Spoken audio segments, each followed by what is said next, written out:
Aruna's channels ప్రసారం చేస్తున్న మీతో నేను కార్యక్రమంలో భాగంగా 9వ ఎపిసోడు సమాజంలో వ్యక్తి పాత్ర అనే అంశం మీద మీకు అందిస్తుంది అరుణాస్ ఛానల్స్ నిర్వహణ వ్యాఖ్యానం డాక్టర్ అరుణ కోదాటి.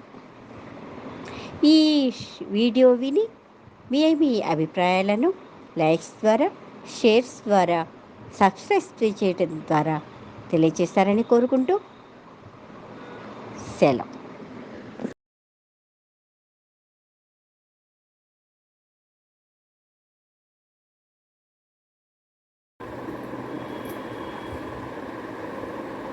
అరుణాస్ యూట్యూబ్ ఛానల్ ప్రేక్షకులకి, వీక్షకులకి నమస్కారం. మీతో నేను కార్యక్రమంలో సమాజంలో వ్యక్తి పాత్ర అనే అంశం మీద ఇప్పుడు 8వ ఎపిసోడ్ అయిపోయింది. 9వ ఎపిసోడు ఈరోజు మొదలవుతుంది. ఇప్పటి వరకు ఈ ఛానల్ని, అరుణాస్ ఛానల్ని ఎంతోమంది ఆదరిస్తూ, అభిమానిస్తూ, నా వీడియోని సమాజంలో వ్యక్తి పాత్ర అనే దాని మీద చాలామంది స్పందిస్తున్నారు. ఈ మీతో నేను కార్యక్రమం ఇలాగే మీ ఆదరాభిమానాలతో ముందుకెళ్ళాలని కోరుకుంటూ మీ డాక్టర్ అరుణ కోదాటి.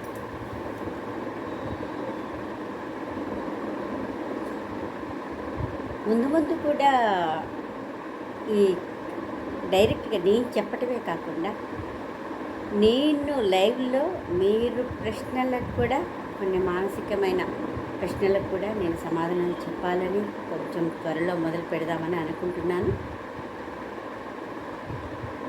నేను చెప్పుకుంటూ వెళ్ళటమే కాకుండా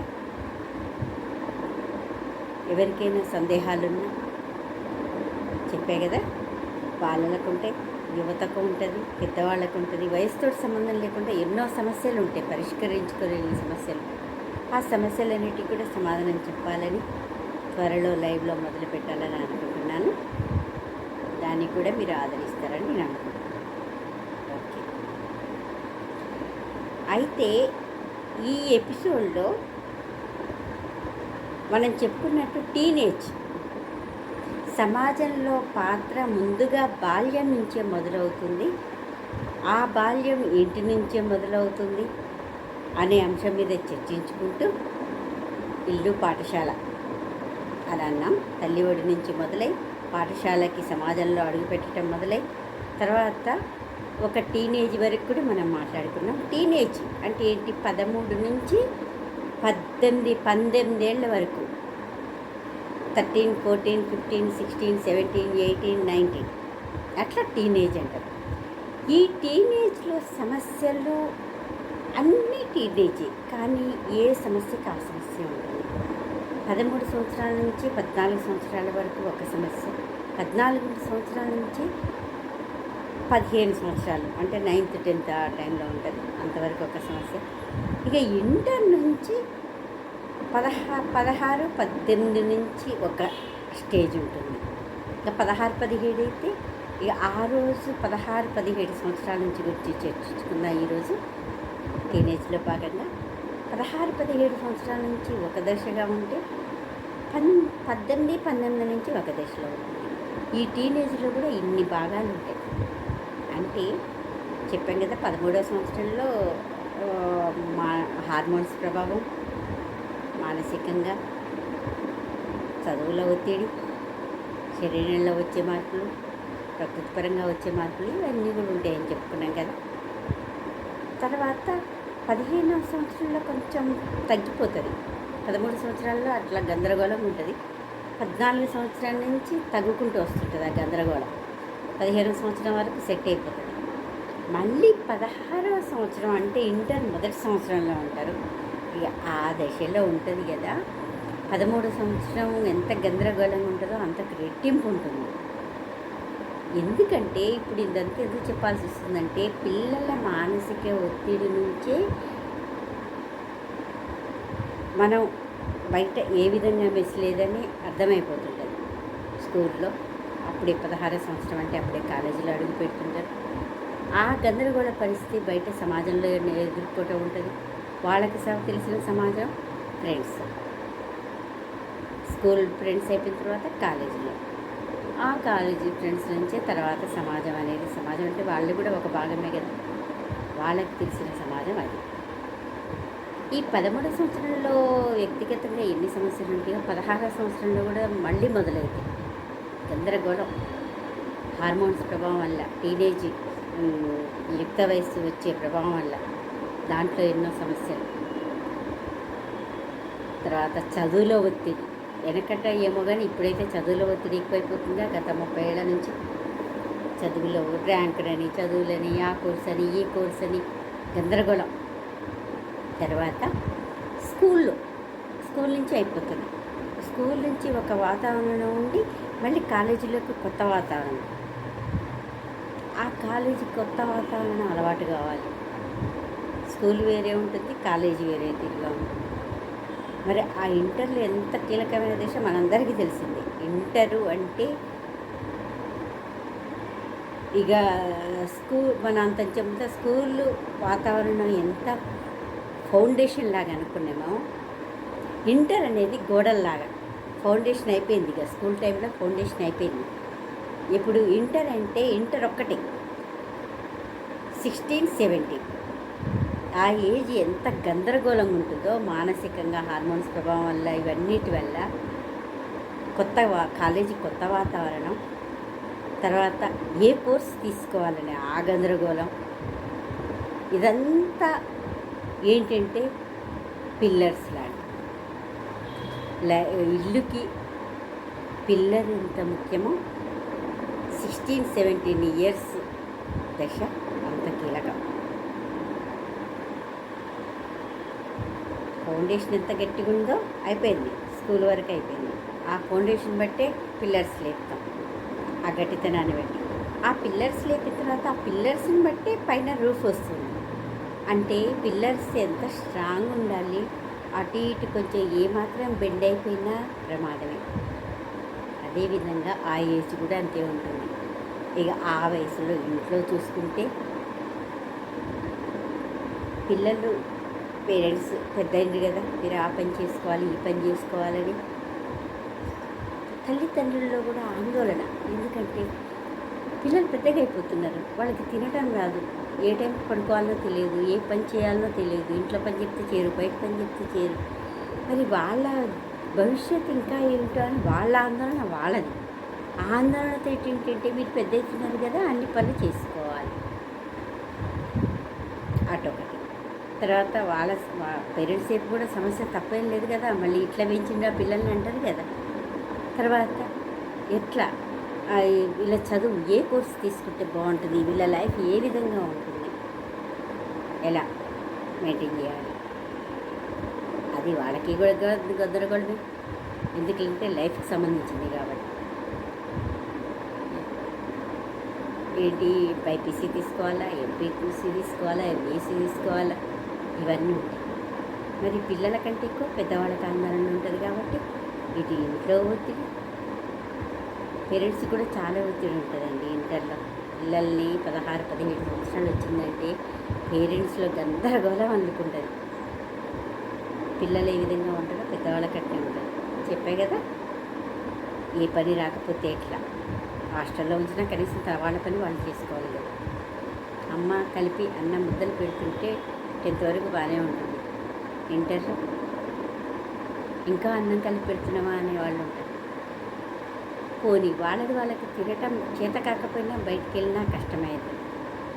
అదొకటి పని. అయ్యో ఏ పని చేత కావట్లేదు, 16, 17, 18 వచ్చిన ఇంకా ఎట్లా ఎప్పుడు వీళ్ళకి ఏం తెలుస్తుంది, మేము ఆ వయసులో అట్లున్నాం ఇంట్లోన్నాం, ఆ వయసులో అంత పని చేసేవాళ్ళం, ఇలా లైఫ్ సెటిల్ అయ్యేవాళ్ళం అని చెప్పి పేరెంట్స్ అనేవాళ్ళు ఉంటారు. ఇట్లా అదంతా పిల్లల మీద ప్రభావం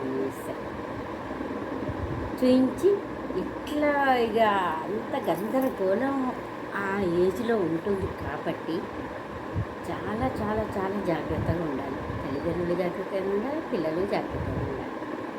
ఇక తల్లిదండ్రులు ఏదా అంటే ఇంట్లో స్నేహపూర్వకంగా ఉండాలి. ఆ ఏజ్‌లో చిన్న పిల్లల మనస్తత్వంలాగా గార్బం చేసి దగ్గరికి తీసుకోవాల్సి వస్తుంది. కొంచెం స్ట్రిక్ట్‌గా ఉండాల్సి వస్తుంది. ఆటపాటగుండి మళ్ళీ ఎక్కువ గారాబం అయితే శృతి మించితే ఆ ఏజ్‌లో చేసే వేషాలన్నీ ఏస్తారు. ఫ్రెండ్స్ అంటారు. బాయ్ ఫ్రెండ్సో తెలీదు, గర్ల్ ఫ్రెండ్స్ తెలవదు. ఇక ఇప్పుడు మీడియాలో అయితే మరీ ఎక్కువ కదా! అందుకని చెప్పి ఆ ప్రభావం కావచ్చు. వీటన్నిటి పరంగా అతి గారాబమైనా కష్టం. అందుకని చెప్పి కొంచెం కంట్రోల్‌లో పెట్టాల్సి వస్తుంది. అట్లని చెప్పి కొట్టలేము, తిట్టలేము. తిడితే మనసు హర్ట్ అయిపోతుంది. ఆ వయసులో చాలా సున్నితంగా ఉంటారు. వాళ్ళు ఎంత డెలికేట్‌గా ఉంటారంటే అసలు ఇంగా ఏది మీద ఆ ఏజ్‌లో చూడండి ఇంటర్ పిల్లలు ఎక్కువ ఆత్మహత్య చేసుకుంటారు. ఇప్పుడు చాలా కేసులు వస్తున్నాయి. చదువు పరంగా గానీ, ఇక ప్రేమ మొలకెత్తే దశ అది. ఆ ఇంటర్‌లో అడుగుపెట్టిందంటే ఇలాంటివి మొదలైతాయి. లవ్ అఫైర్స్ తోటి మంచి అయితే పర్లేదు. కానీ మోసం చేసేవాళ్ళైతే ఆ ప్రేమ గందరగోళం ఒకటి. వీటన్నిటి మధ్యలో ఏ మాత్రం కొంచెం తేడా వచ్చినా వాళ్ళ మనసు చాలా ఆ గందరగోళంలో సున్నితం అయిపోతుంది. సమాజం ఏమనుకుంటే అనుకున్నదిలే, మనం చేసి చేద్దామనే ధైర్యం ఉండదు ఆ ఏజ్లో. తల్లిదండ్రులని కాదనే ధైర్యం ఉండదు. అందుకని చెప్పి చాలా సున్నితంగా ఉంటుంది. ఇక ఫ్రెండ్స్ ప్రభావం. ఇప్పుడు 10th వరకు అంటే మన హ్యాండిల్లో ఉంటారు. ఎవరు ఏంటి అని మన తెలిసిపోతుంది. కానీ ఇంటర్కి వచ్చిన తర్వాత రకరకాల పిల్లలు ఉంటారు. ఒక ఇంటి నుంచి లగ్జరీగా పెరిగే పిల్లలు ఉంటారు. బాధ్యత తెలియదు వాళ్ళకి. ఒక పిల్లలు మధ్యతరగతి నుంచి వస్తారు. వాళ్ళకి కష్టం అంటే తెలుస్తుంది కానీ అంత కష్టపడాల్సిన అవసరం ఉండదు. మామూలుగా చదువుకుంటారు, పేరెంట్స్ ఇస్తారు, సరిపోతుంది. ఇంకో ఇంట్లో నుంచి వస్తారు. పని చేసుకుంటూ కూడా చదువుకునే వాళ్ళు ఉంటారు. మరి ఇన్ని రకాల మనస్తత్వాలు ఉన్నప్పుడు ఆర్థిక సముద్రం బట్టి వాళ్ళ మానసిక సమస్యలు ఉంటాయి. ఇంట్లో పరిస్థితి ఎట్లుంటుందో తెలియదు. అట్లాంటి పిల్లలందరూ ఒక చోట కూడి ఆ ఏజ్లో ఇంట్లో కంటే ఎక్కువ ఫ్రెండ్స్ తోటి గడపడానికే ఎక్కువ ఇష్టపడతారు. మరి ఆ ఫ్రెండ్స్ రకరకాలుగా ఉంటారు. మరి ఏ ప్రభావానికైనా లోబడవచ్చు. ప్రేమ విషయంలో కానీ, తర్వాత ఈ మత్తు పదార్థాలు ఇవన్నీ అంటారు కదా, గంజాయి, ఇవన్నీ మధ్య ఆ కేసులు ఎక్కువ వస్తున్నాయి. అది కావచ్చు. సహజంగా లేకుండా, ఇంట్లో లేకుండా ఫ్రెండ్స్ ప్రభావం బాగా పడుతుంది ఆ వయసులో. తర్వాత చదువులో ఒత్తిడి కావచ్చు. చదువులకు మార్కులు రావట్లేదని చెప్పి చాలామంది నిన్నగాక మొన్న ఇంటర్ 10th ఫెయిల్ అయిన వాళ్ళు కూడా సూసైడ్ చేసుకున్న కేసులు బయటపడుతున్నాయి. అది ఏదైనా కావచ్చు. మంచి స్టూడెంట్ కూడా మార్కులు తక్కువ పడవచ్చు. ఫస్ట్ ర్యాంక్ స్టూడెంట్ మామూలుగా కాలేజీలో ఫస్ట్ ర్యాంక్ వచ్చిన వాళ్ళు కూడా మామూలుగా పాస్ కావచ్చు. అసలు ఒక్కోసారి ఫెయిల్ కూడా కావచ్చు. దానికి కారణం ఏంటని ఆలోచించాలి. కానీ ఫెయిల్ కాగానే ఫస్ట్ రిజల్టే చూసి తిట్టకూడదు పేరెంట్స్. నిన్న ఒక వార్త జరిగా, తల్లి కోపం చేస్తుంది ఫస్ట్. ఎందుకు ఫెయిల్ అయినా, నా పరువు తీసినావు, ఇంతగానో కష్టపడి చదివిస్తుంటే అని చెప్తాడు. అసలే ఫెయిల్ ఉన్న ఆ అమ్మాయి బాధతోటి వెళ్ళిపోయి రూమ్లోకి వెళ్ళిపోయి తలపేసుకుంటాడు. తల్లి ఆలోచిస్తుంది, మా అమ్మాయి ఇంత ఫస్ట్ ర్యాంక్ కదా, ఎందుకు ఫెయిల్ అయింది, నేను ఎందుకు అడగలేకపోయినా, దాని గురించి ఆలోచించకుండా ఫస్టే దాన్ని ఎందుకు కోప్పడ్డా, నా పరువు తీసినామంటే ఆ పిల్ల బాధపడుతుందేమో అని వచ్చి తలుపు తీసి అడిగితే తలుపు ఎంతసేపటి కొట్టదు. తర్వాత తలుపు తీసి బలవంతంగా చూసేసరికి ఆ అమ్మాయి సూసైడ్ చేసుకొని ఉంటుంది. అందుకని తొందరపడికి పేరెంట్స్ కూడా తిట్టకూడదు పిల్లలు. ఎందుకు, కారణం ఏందని కొంచెం ఆలోచించాలి కదా. అంత ర్యాంక్ వచ్చిన అమ్మాయి ఎందుకు ఫెయిల్ అయింది? వాళ్ళు అక్కడ స్పాట్ వాల్యుయేషన్లో తప్పు కావచ్చు, లేకపోతే ఆ ఎగ్జామ్ టైంకి ఇంకేదైనా ప్రాబ్లం రావచ్చు. ఫస్ట్ రిజల్ట్ రాగానే మాత్రం పిల్లల్ని తిట్టదు. ఏ కారణం ఏదైనా కానీ, జీవితం చదువే జీవితం కాదు కదా. కొంతమంది ఉంటారు చదువు లేకపోతే అసలు మా పిల్లలు నలుగురిలో గొప్ప చెప్పుకోవడానికో, లేకపోతే వాళ్ళ కోరికలు తీర్చుకోవడానికో పిల్లల్ని ఆలంబనగా పెట్టుకుంటారు. పిల్లల్ని అడ్డం పెట్టుకొని వాళ్ళ కోరికలన్నీ తీర్చుకుంటారు. అది కావాలన్నా, ఇది కావాలన్నా, ఇంజనీర్ కావాలన్నా, డాక్టర్లు కావాలన్నా బలవంతంగా వాళ్ళ మీద రుద్దేస్తారు చదువు.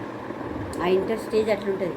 కొంతమందికి ఎంబీబీఎస్ తట్టుకోలేరు, కానీ తండ్రి తల్లిలో ఎంబీబీఎస్ కావాలనుకొని బలవంతంగా రుద్దుతారు.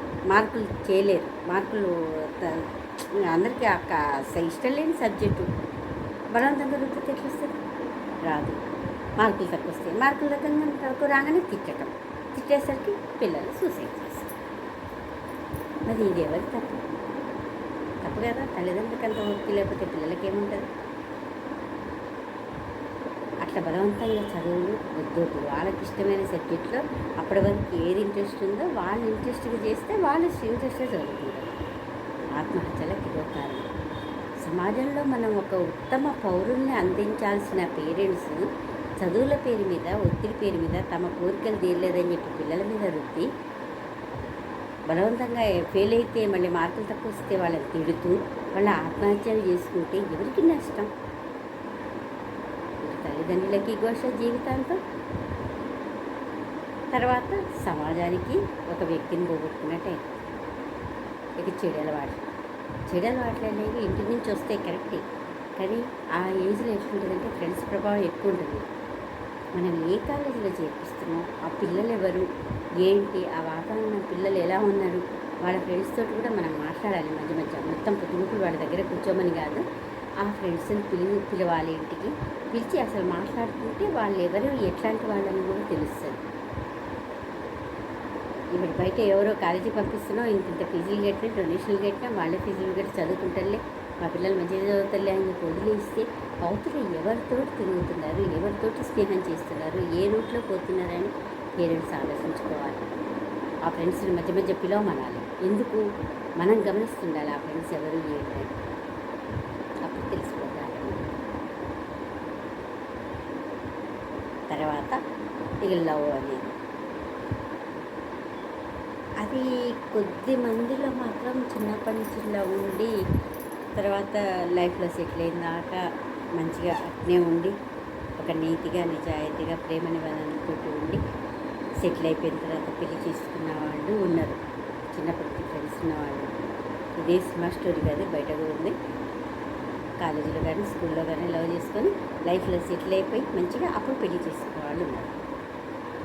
కొంతమంది లైఫ్లో సెటిల్ కావటం కాదు, చిన్నప్పుడైనా లవ్ అయిపోయారు, తర్వాత పేరెంట్స్ని కూడా సెటిల్ చేసి అప్పుడు పెళ్లి చేసుకొని మంచిగా హాయిగా ఉన్న వాళ్ళు ఉన్నారు. అది ఓకే. కానీ ఏ డబ్బున్న అమ్మాయినో, డబ్బులు అబ్బాయినో ప్రేమ పేరుతో మోసం చేయటం, కోరికలతోటి మోసం చేయటం, ఇవన్నీ తట్టుకోలేక ఆ పిల్లల ఆత్మహత్య చేసుకోవటం. ఆడపిల్లలేం తక్కువ లేదు, మా పిల్లలేం తక్కువ లేదు. అందుకని చెప్పి ఎవరు మోసపోతున్నారని కాదు, అలా ఆత్మహత్యల దాకా పోనీయకుండా కొంచెం గమనించి పిల్లల్లో ప్రవర్తన గమనించవచ్చు. ఇంట్లో పిల్లల్ని గమనిస్తుంటే ఆ ప్రవర్తన గుర్తొస్తుంది. ఆ ప్రవర్తన బట్టి మనం మార్చుకోవచ్చు. అప్పుడు అట్లా మనం పిల్లల్ని కాపాడుకున్నట్టయితుంది. ఆ కాపాడుకున్న పిల్లల్ని సమాజానికి మనం మంచి వ్యక్తిగా, ఒక మంచి పౌరుల్లాగా సమాజానికి అందించిన వాళ్ళు ఉంటాం. ఆ వయసులోనే చెప్పాలి, ఎన్ని సమస్యలు రాని ప్రాణం పోతే రాదు. పెద్ద సమస్య ఏంటి? ప్రాణం పోవటం. ఇంకా ప్రాణం పోయిన తర్వాత మనం ఏం చేయలేం కదా. అందుకని చెప్పి పిల్లలకు చిన్నప్పటి నుంచి, ఆ వయసు నుంచి చాలా గైడెన్స్ ఇవ్వాలి. ఎన్ని సమస్యలు రాని, సమస్యలు మన్ని చూసి భయపడాలి, అంతేగాని సమస్యలను చూసి మనం భయపడకూడదు. ప్రతి సమస్యకు ఒక పరిష్కారం ఉంది. చదివే జీవితం కాదు కదా, ప్రేమే జీవితం కాదు కదా, ఫ్రెండ్సే జీవితం కాదు కదా అని చెప్పాలి వాళ్ళు. చదువుకుని వాళ్ళు ఎంతమంది వాళ్ళు లైఫ్లో సెటిల్ కావట్లేదు. ఏం డాక్టర్లు, ఇంజనీర్లు అయితేనే మనుషుల, పిల్లల, లేకపోతే వాళ్ళు వెళ్ళి సెటిల్ కావట్లేదా? పోనీ బీఈడీ చేస్తారు, టీచర్లలో పిల్లలలో తిరగటం ఇష్టం, ఒకళ్ళు బీఈడీ చేస్తామంటారు, తప్పే ఉంది. వాళ్ళ రోజు వాళ్ళు పోనీయండి. ఏం టీచర్లు మనుషులు కాదా? వాళ్ళు సంపాదించుకోవట్లేదా? పోనీ ఇవన్నీ చదివి ఇష్టం లేదనుకోండి, పోనీయండి, వాళ్ళ రూట్లో వాళ్ళని పోనీయండి. డ్రాయింగో ఇష్టం, లేకపోతే ఏ స్పోర్ట్సో ఇష్టం, ఆ రూట్లో పోనీయండి. అవన్నీ ఏవి కాదనుకోండి, బిజినెస్ చేస్తారు, చేయనియండి. బిజినెస్ చేస్తే నష్టం ఉంటుంది, కానీ ఒకసారి నష్టపోతారు, రెండుసార్లు నష్టపడతారు. ఎల్లకాలం నష్టపోతుంటే వాళ్ళకే తెలుస్తుంది. తర్వాత ఏదైనా సరే ఒక క్రికెటర్ కావాలనుకుంటారు, కానీ స్పోర్ట్స్ మ్యాన్ అయితే తప్పేంటి? అది ఫెయిల్ కావటం, సక్సెస్ కావటం అనేది తర్వాత విషయం. కానీ ఆ వయసులో మనం వాళ్ళని బలవంతంగా రుద్దొద్దు. బలవంతంగా రుద్దితే ప్రాణాలే పోయే పరిస్థితి వచ్చింది. ఎంతమంది పిల్లల ఆత్మహత్యలు, ఇంతమంది పిల్లలు ఆత్మహత్య పడుతుంటే మాత్రం చాలా బాధ అనిపిస్తుంది. ఎందుకంటే చిన్నపిల్లల్ని చంపడం అనేది ఎక్కువైంది ఈ మధ్య. తర్వాత యూత్ ఆత్మహత్యలు అనేది ఎంత బాధాకరం అంటే అది అసలు యూత్ అయితేనేమో చెడిపోవటం. అఫ్కోర్స్ సక్సెస్ అయిన వాళ్ళు ఉన్నారనుకోండి, కానీ ఆ వయసులో కాపాడుకోకపోతే ఇప్పుడు కొన్ని వార్తలు చూస్తుంటే 50% ఎందుకు ఆత్మహత్యలు చేసుకుంటున్నారు? సమాజంలో ఉద్ధరించాల్సిన వాళ్ళు నవతరం వందే మాతరం అన్నారు. వందే మాతరం, వందే మాతరం అలాంటి అనాల్సిన యువత ఈరోజు జీవోత్సవంలా పడి తల్లిదండ్రులకి ఘోష, సమాజానికి ఒక యువతను పోగొట్టుకోవటం అంటే అసలు ఎంత బాధాకర విషయం. వీటన్నిటికి కారణం ఏంటి? సమాజం వృద్ధి చెందాలా లేకపోతే అడుగున పడిపోవాలా? వీటన్నిటికి కారణం ఏంటి? ఇప్పుడు ఇవన్నీ ఇంటి దగ్గర నుంచి వ్యక్తిగతంగా చెప్పాల్సిన అవసరం లేదు, కానీ అవన్నీ లింక్ ఉన్నాయి. ఇంటి నుంచి కాలేజీకి, స్కూల్ నుంచి ఇంటి నుంచి స్కూల్, స్కూల్ నుంచి కాలేజీకి, కాలేజీ ఉద్యోగంలో ఇట్లుంటుంది. మరి ఈ స్కూల్ దశలోనే తుంపేసుకుంటే, కాలేజీ దశలోనే తుంపేసుకుంటే తర్వాత పరిస్థితి ఏంటి? ఇక సమాజాన్ని వ్యక్తులు ఏ విధంగా మిగులుతారు? ఎలా మిగులుతారు? పువ్వు మొగ్గ మంచిగా తొడిగి పువ్వై వికసించి ఆ పువ్వు చూపడానికి అందాన్ని ఇస్తే అందం. కొన్ని పూలు కాయలుగా మారి కాయలు పండైపోతే అది జీవితానికి పరిపక్వత. మరి అట్లే కాకుండా మొగ్గలోనే రాలిపోతే అది ఎంత బాధ. అది మనందరం ఆలోచించుకోవాల్సిందే. ముఖ్యంగా నేటి తరం తల్లిదండ్రులు చాలా ఆలోచించుకోవాలి. పిల్లల్ని ఏ విధంగా మనం సాధటం అనేది చెప్పే కదా, అడకత్తెరలో కోచక్కలాంటి కత్తి మీద సాము వంటిది. మరి ఎంత జాగ్రత్తగా ఉంటే లైఫ్లో మన పెద్దవాళ్ళు వెనకట పూర్వీకులకు, ఇంకా మన మన వరకు వచ్చేసరికన్నా ఉద్యోగస్తుల పేరెంట్స్ దొరికింది. అంతకుముందు చూసుకుంటే ఒక ఎడ్యుకేషన్ వాళ్ళు కాదు పేరెంట్స్. అయినా సరే పిల్లల్ని ఎన్ని కష్టాలైనా, భూములు అమ్ముకొనైనా, ఎన్ని కష్టాలైనా, ఎంత సంపాదించైనా చెమటోడ్చి పిల్లల్ని కాపాడుతున్నారు. మరి నేటి తరం ఎందుకు కాపాడుకోలేకపోతున్నారు? అట్లా పిల్లల్ని కాపాడుకోలేకపోతున్నారు, సంసారాలు నిలబెట్టుకోలేకపోతున్నారు. ఒక బంధుమిత్రులు అనేది ఎప్పుడూ పోయింది, చుట్టాలు పక్కాలు అనేది మరి ఏ వైపు పరిగణిస్తున్నారు? అది ముఖ్యంగా పెద్దవాళ్ళు ఆలోచించుకోవాల్సింది. నేటి తల్లిదండ్రులు ముఖ్యంగా ఆలోచించుకోవాల్సిందే. డబ్బులు అవసరమే, కుటుంబానికి అవసరమే, కానీ డబ్బెమ్మటి పరిగెత్తుతూ ఉన్న విలువలు పోగొట్టుకుంటూ, కుటుంబాన్ని పోగొట్టుకుంటూ, పిల్లల్ని పోగొట్టుకుంటూ, అన్నీ చేసుకుంటూ ఎవరి కోసం? ఆ సంపాదన కార్ల కోసం, మంచిగా విల్లాల కోసం, సినిమాలలో చూపించినట్టు ఇల్లు తప్పించి మామూలు ఇల్లు పనికి రావట్లేదు. ఇల్లు అంటే ఇక మామూలు మధ్యతరగతి వాళ్ళ దగ్గర నుంచి కూడా ఆ సీరియల్ ప్రభావం, అది సినిమాల ప్రభావం, అది మామూలు బుక్కులు చేసుకునే వాళ్ళకు కూడా ఏం ఇంట్లోనే వెళ్ళదంటారు. మొత్తం బ్రహ్మాండంగా పట్టు చీరలు, నగలు, పెద్ద పెద్ద ఇల్లు, ఇంటి ముందర 2 కార్లు, విల్లాలు, తోట మనిషి, తోటమాల, అవి మళ్ళీ ఇంట్లోనే వెళ్ళదంటారు. మరి ఇట్లా కలలు కంటున్న ప్రపంచంలో డబ్బే ముఖ్యం అనుకుంటూ డబ్బు కోసం పరిగెత్తుతుంటే ఈ కుటుంబంలో పట్టించుకోకుండా, భార్య భర్తను పట్టించుకోకుండా, భర్త భార్యను పట్టించుకోకుండా, పిల్లల్ని పట్టించుకోకుండా ఈ విధంగా పిల్లలు పాడైపోతూ తలా ఒక దారిపోతుంటే అసలు సమాజం ఏమైపోతుంది? సమాజంలో వ్యక్తులు ఎలా మిగిలిపోతారు? కుటుంబ వ్యవస్థ అనేది మొత్తం తగ్గిపోయింది, 50% తగ్గిపోయింది. ఎవరో కలిసి ఉంటున్నారు, కానీ అది కూడా చెప్తున్నా, ఇక నిర్మోహమాటంగా చెప్తున్నా, కలిసి ఉన్నారు అంటే అర్థం ఏదో స్వార్థంతో మాత్రమే కలిసి ఉంటున్నారు. ఉమ్మడి కుటుంబాలు అనేవి 75% కాదు కదా, 90% కూడా పడిపోయినాయి. ఒకవేళ ఎవరైనా కలిసి ఉన్నారు అంటే అది తల్లిదండ్రుల స్వార్థం కావచ్చు, పిల్లల స్వార్థం కావచ్చు. అట్లా స్వార్థాలతో కలిసి ఉంటున్నారు, కానీ లేదా మాది ఉమ్మడి కుటుంబాన్ని చెప్పుకోవడానికి కలిసి ఉంటున్నారు, కానీ 100% మానసికంగా ప్రేమలు, ఆప్యాయతలు, ఒకళ్ళకి కష్టం వస్తే ఒకళ్ళకి పోవడం అనేది లేదు. మరి అట్లాంటి సమాజంలో తిరుగుతున్న పిల్లలు ఏ విధంగా వ్యక్తులు అవుతారు, సమాజ పౌరులు అవుతారు చెప్పండి? ఒక మంచితనం జాలి చూయిస్తే పిచ్చోళ్ళ కింద లెక్క కొడుతున్నారు ఇవాళ రేపు. అవునా? మంచితనం, ప్రేమ, జాలి ఇవన్నీ అవసరం లేదు. స్వార్థం స్వార్థం తప్పించి ఇంకోటి లేదు.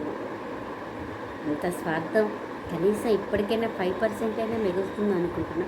ఆ 5% కూడా మంచితనం ఉన్న పిల్లల్ని, మర్యాదలు ఇచ్చే పిల్లల్ని కుటుంబాలలో చూసి ఎవరో ఒకళ్ళిద్దరు కుటుంబంలో పెద్దవాళ్ళు, కుటుంబం పెద్దవాళ్ళు ఇంటికి రాగానే మర్యాద చేయటం, వాళ్ళకి మంచినీళ్ళు ఇవ్వటం.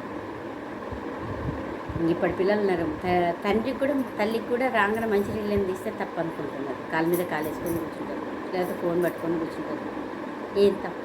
అంత కష్టపడి వచ్చే వాళ్ళకి మంచినీళ్ళు ఇస్తే తప్ప? తండ్రి కూడా ఇవ్వచ్చు కదా. తండ్రి అంత కష్టపడి వచ్చింది, రాగానే వాటర్ ఇస్తే తప్పేం లేదు కదా. అట్లా ఫీల్ అయిపోతున్న సమాజం రేపు సమాజంలో ఏమందికి వస్తారు? ఇంటికి పెద్దవాళ్ళు ఎవరైనా వస్తే మర్యాదగా చూస్తుంటే అది పిచ్చోళ్ళ కింద లెక్క కడుతున్నారు. ఏం పెద్దవాళ్ళకి మర్యాద ఇస్తే వయసుని బట్టి కానీ గౌరవం బట్టి కానీ ఇంటికి ఎవరైనా అతిథులు వచ్చినా బయట పెద్దవాళ్ళకైనా గౌరవిస్తే వాళ్ళని అతిగా అలసి తీసుకొని హెల్లగిస్తున్నారు. తప్పు కదా. మరి అట్లాంటి మంచి మర్యాద మొత్తం వారిపోతున్న ఈ రోజుల్లో మంచితనం ఉన్నప్పుడు అట్నే ఉండనివ్వాలి, వాళ్ళని అట్నే ఉండనివ్వాలి. ఏమవుతుందో అట్లా ఒకళ్ళు 2 సార్లు చూస్తారు. ఒక 20 ఏళ్ల పిల్ల ఉంది, ఒక సాంప్రదాయ కుటుంబం నుంచి వస్తుంది. తండ్రి రాగానే మంచినీళ్ళు అందిస్తుంది, పెద్దవాళ్ళు ఎవరైనా రాగానే మర్యాద ఇస్తుంది. ఎందుకంటే పెరిగిన వాతావరణాన్ని బట్టి బయట వయసుని కంటే పెద్దవాళ్ళని చూసి గౌరవిస్తుంది. అట్లాంటి పిల్లగాన్ని బయటికి పోయిన తర్వాత ఒకళ్ళిద్దరు హేళన చేసింది అనుకోండి, అవతల ఏదైనా ఎఫెక్ట్ ఇచ్చింది అనుకోండి, తీసి పడేస్తుంది అనుకోండి, అప్పుడు ఆ పిల్ల ఖచ్చితంగా మారిపోతుంది. నేనెందుకు ఉండాలి మంచిగా? నువ్వు అంతా నువ్వు పిచ్చి పిచ్చి చెప్తావు, చెప్పకే. బయట ఇట్లా లేదు సమాజం, ఇంత మర్యాదగా ఉండమని చెప్పట్లేదని చెప్పి రఫ్గా మారిపోతుంది. దానికి కారణం ఎవరు? మంచిగా ఉన్న వాళ్ళని కూడా పాడు చేసి, మరి మంచితనం సంస్కారం ఉన్న కుటుంబం నుంచి వచ్చిన వాళ్ళని కూడా ఇట్లాంటి చేష్టల వల్ల వాళ్ళని మూర్ఖులుగా తయారు చేస్తే కారణం ఎవరు? సమాజంలో వ్యక్తిగా ఎట్లా మెలుసుతారు? మరి మంచి సమాజాన్ని ఇవ్వాలంటే ఎలా? అందరూ చదువుకున్న వాళ్ళు, చదువులు పెరిగినాయి, సంపాదన పెరిగింది. నిజం చెప్పాలంటే వెనకటి ₹1 దొరకపోయేది, ఇప్పుడు డబ్బులు పెరిగినాయి, లగ్జరీలు పెరిగినాయి. దాంతోపాటు స్వార్థం పెరిగింది, మంచితనం అనేది పోతుంది. అంతే. ఇంత ఒకళ్ళు మంచితనం ఉందా పిచ్చోళ్ళ కింద లెక్క కడుతున్నారు. ఎగ్జాంపుల్ చూడండి, ఇంట్లో పనివాళ్ళు ఉంటారు. పనివాళ్ళు ఉన్నప్పుడు ఏంటి, మామూలుగా మా చిన్నప్పుడు పెరిగిన వాతావరణం మాత్రం అది. పనివాళ్ళు ఉంటే ఫస్ట్ ఏదన్నా కాగానే ఫస్ట్ పని వాళ్ళకి పెట్టేవాళ్ళు, అన్నం కానీ టిఫిన్ కానీ ఏదన్నా కానీ. ఎలా అంటే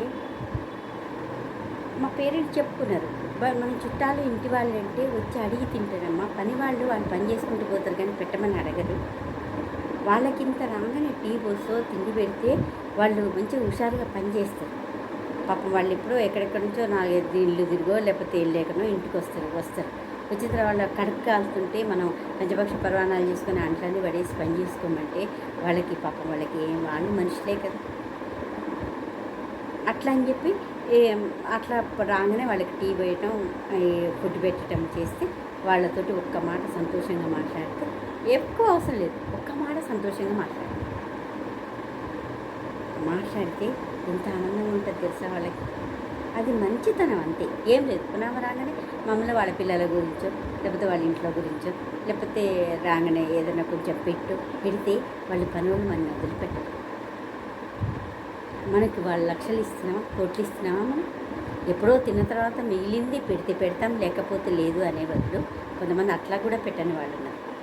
దాని బదులు మంచిగా రాగానే మనతో పాటు వాళ్ళకి పెడితే మన ప్లేట్లు 4 ప్లేట్లతో పాటు ఇంకో ప్లేట్ అమ్మకి ఇస్తే అయిపోతుంది కదా. అప్పుడు మన మీద ఎంత మర్యాద ఉంటుంది. అట్లా హెల్ప్ చేసిన ఆ మంచితనాన్ని అట్టే ఉంచాలి. అట్లా చేస్తుంటే పనులనే ఎక్కువ చూసుకుంటారు, పనులనే మంచిగా చూస్తారు, ఇంటి వాళ్ళకంటే పనులే ఎక్కువ. ఇవన్నీ మాటలు విని సరే మన తరం అంటే మారదు, కానీ ఇప్పుడు పిల్లలు మారుతారు. సో నిజంగా ఇట్లా హెల్ప్ చేస్తున్నారు కదా, ఎందుకు చూడాలి పనులని అనుకుంటారు. తప్పదు. వాళ్ళకి ఎన్ని వేలు ఇవ్వని ఈ పనులకి కానీ మనం పెట్టే ఒక్క మాట, మనం పెట్టే కొంచెం తిండి వల్ల వాళ్ళకి, ఒక కప్పు టీ వల్ల చాలా ఎఫెక్షన్ వస్తుంది. ఆ మంచితనాన్ని హేళన చేస్తే అది మంచితనం కాదు, మానవత్వం. మంచితనం కూడా కాదు, అది మానవత్వం. అట్లనే అక్కడి నుంచి మొదలయ్యి ఈ తర్వాత ఎక్కడైనా సరే మనం ఒక ప్రేమ ఆప్యాయతగా మాట్లాడితే అందరూ మన వాళ్ళే. ఎంతసేపటికి బయట సమాజం అవగానే అది ఇంట్లోనే స్వార్థంగా తయారవుతున్నారు ఎవరికి వాళ్ళు. ఇక బయటికి పోగానే మన స్వార్థం ఉంటేనే మాట్లాడతాం, మన పని ఉంటేనే మాట్లాడతాం, డబ్బులు అవసరం ఉంటేనే మాట్లాడతాం. అంటే అది అవసరానికి వాడుకొని వదిలేస్తున్నాయి. ఇవి చూసి చూసి ఏమవుతుందంటే అది సహజంగా ఉన్న మానవత్వం చచ్చిపోతుంది. ఎవరిని నమ్మాలో ఎవరిని నమ్మొద్దో తెలవని పరిస్థితి అయిపోయింది. మంచిగా మాట్లాడతాం అనుకోండి, అయ్యో ఒకళ్ళు ఇద్దరు ఇట్లా మోసపోయింది కదా, మంచిగా మాట్లాడే ఇట్లా చేసింది కదా, మంచిగా మాట్లాడితే ఇట్లా మనం మోసం చేసిపోయింది కదా, వాళ్ళు ఇంకోళ్ళతో మాట్లాడితే వాళ్ళు కూడా అట్లైనా అనుకునే పరిస్థితి వచ్చింది. అట్లని చెప్పి అందరు మంచి వాళ్ళు కాదు, అందరు దుర్మార్గులు కాదు. ఒకళ్ళిద్దరు మోసం చేసినప్పుడు చెప్పి సమాజం మొత్తం మనం అందరిని అట్నే ఉంటే నిజంగా ప్రేమించే వాళ్ళు కూడా ఉంటారు కదా, మన ప్రేమతో మాట్లాడే వాళ్ళు కూడా ఉంటారు కదా. అందుకే ఇవన్నీ సమాజంలో మెసలాలంటే చాలా చాలా ఉన్నాయి. ఏదో మనం సంపాదిస్తున్నామా, మన కోసం మనం ఖర్చు పెట్టుకున్నామా, మన స్వార్థం మనం చూసుకున్నామా, మన ఇల్లు గడిస్తే చాలు, ఊరు మొత్తం ఎట్లన్నా పోని మనం సుఖంగా ఉంటే చాలు, మనకైతే సంపాదన వస్తుంది చాలు, మన ఆరోగ్యంగా ఉన్న చాలా, ఎవరెట్లా పోను, ఇవన్నీ అనుకోవటం పిచ్చి. అందరిలో పోయి ఇప్పుడు అందరి కష్టాలు వాళ్ళకి జబ్బుదని చెప్పి మనం పోయి జబ్బు తెచ్చుకోవాల్సిన అవసరం లేదు. వాళ్ళు గుడిసెలో ఉన్నారని చెప్పి మనం పోయి గుడిసెలో చెట్ల కిందనే ఉండాల్సిన అవసరం లేదు.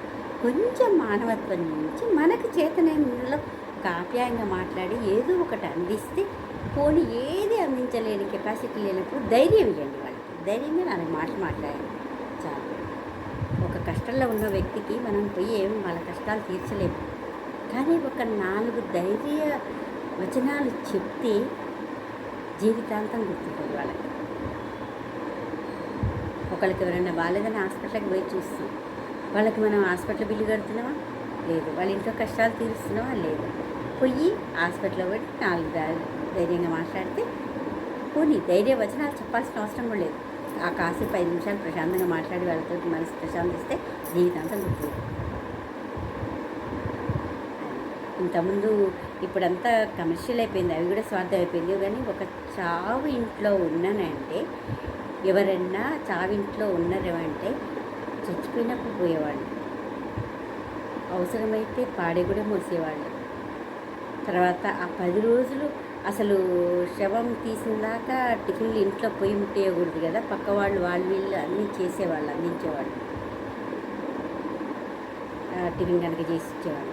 తర్వాత ఆ 10 రోజులు ఇంట్లో పిల్లలు ఉంటారని చెప్పి చుట్టుపక్కల వాళ్ళు తెలిసిన వాళ్ళు రోజుకొక టిఫిన్, ఎందుకంటే ఇంట్లో మూకుడు పెట్టకూడదు, చేయకూడదు, చిన్న పిల్లలు ఉంటారు, ఆ ఏడుపులు కొత్తతోటి ఇంట్లో సరిగ్గా తిండు అందుకని చెప్పి టిఫిన్లు స్నాక్స్ అట్లా తీసుకుపోయిన వాళ్ళు కూడా ఉన్నారు. మాకు కూడా అనుభవం, మా ఇంట్లో కూడా తెచ్చిపెట్టారు. అట్లా మామగారు వాళ్ళు పోయినప్పుడు నిజంగా చెప్పాలంటే మా ఇంట్లో పిల్లలు ఉన్నారని మాకు 10 రోజులు 15 రోజులు ఉన్నాం, 15 రోజులు కూడా తలా ఒకటి తెచ్చిపెట్టారు పిల్లలకి. అట్లా ఉండాలి. మేము అన్నీ అనుభవించి చెప్తున్నాను, నేనే ఇవన్నీ ఆషామాషిగా చెప్పట్లేదు. నాకు పని వాళ్ళ గురించి అయిపోయింది. ఇప్పుడు చనిపోయినప్పుడు చెప్తున్నా కదా, అసలు చనిపోయిన దాకా 3 రోజులు వంట చేసుకొని మంచిగా వాళ్ళు టిఫిన్ వంట అన్నీ పెట్టారు. తర్వాత 15 రోజులు మా అన్నదమ్ములు వాళ్ళందరం కలిసి ఉంటే మా పిల్లలందరూ ఉన్నారని చెప్పి మంచిగా రోజు టిఫిన్ తెచ్చేవాళ్ళు, స్నాక్స్ కారపూస లాంటి స్వీట్ లాంటివి అన్నీ తెచ్చిపెట్టేవాళ్ళు. అట్లా ఈ రోజుల్లో కూడా మంచితనం ఉందని చెప్పడం కోసం చెప్తున్నాయి.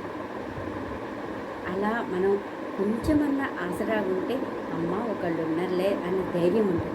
చావింటికి పోయేది ఏదో వాళ్ళని విమర్శించడానికి, ఎంత సొమ్ము ఉంది, ఎంత వస్తుంది ఆస్తి, వాళ్ళు పోతే ఏం లాభం, వాళ్ళు ఏమైనా అప్పులు మిగిల్చిండ్రా, ఇవన్నీ బదులు ఉన్నాం, మీ కష్టంలో సుఖంలో ఉన్నాం అని చెప్పి పోయి ఓదార్పుగా 4 మాటలు మాట్లాడితే అది చాలా బాగుంటుంది.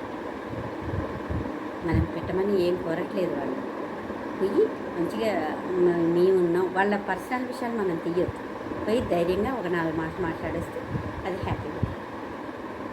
అట్లాంటి రోజులు ఇక పోవద్దు అనే దశకు వచ్చింది. ఇప్పుడు పిల్లలే రావట్లేదు, ఫారిన్లో ఉన్న పిల్లలే తల్లిదండ్రులు పోయినా పట్టించుకోవట్లేదు. అంత దుస్థితి వచ్చింది ఈ రోజుల్లో.